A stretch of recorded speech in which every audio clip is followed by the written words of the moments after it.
Ready, start. Learned counsel for the respondent submitted that clause 49.5 of GCC read with clause 12 of the special conditions of contract or limitation of liability clauses full stop.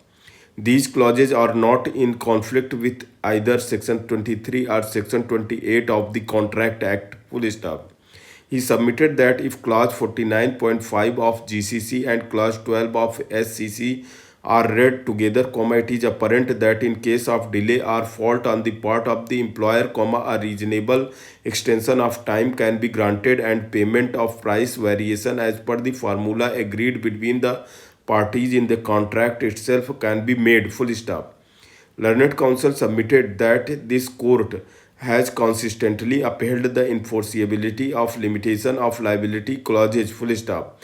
He relied upon what is held in paragraph 10 of the decision of this court in the case of ONGC versus Wig Brothers Builders and Engineers Private Limited full stop. He submitted that the appellant made an irreversible election to accept the extension of time in terms of the agreed scheme of the contract between the parties without payment of liquidated damages full stop.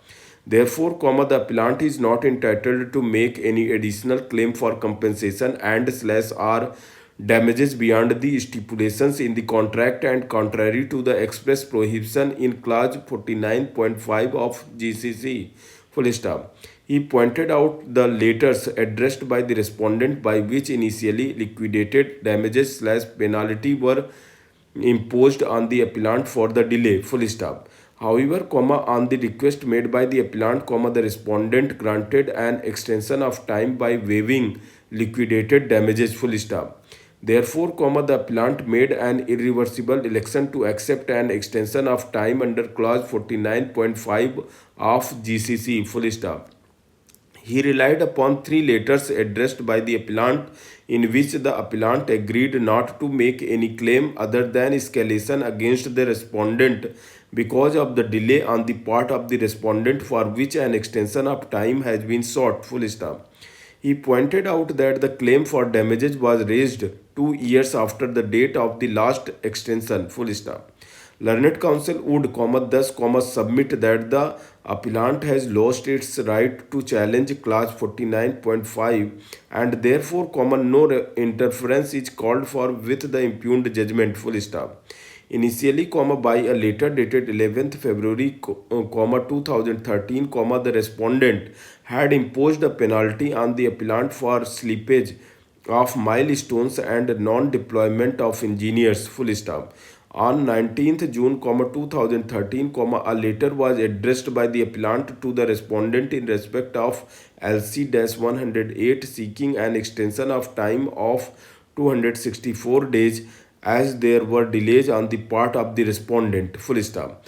The said letter mentioned that as the delay resulted in an additional financial burden on the appellant, they would claim it separately full stop.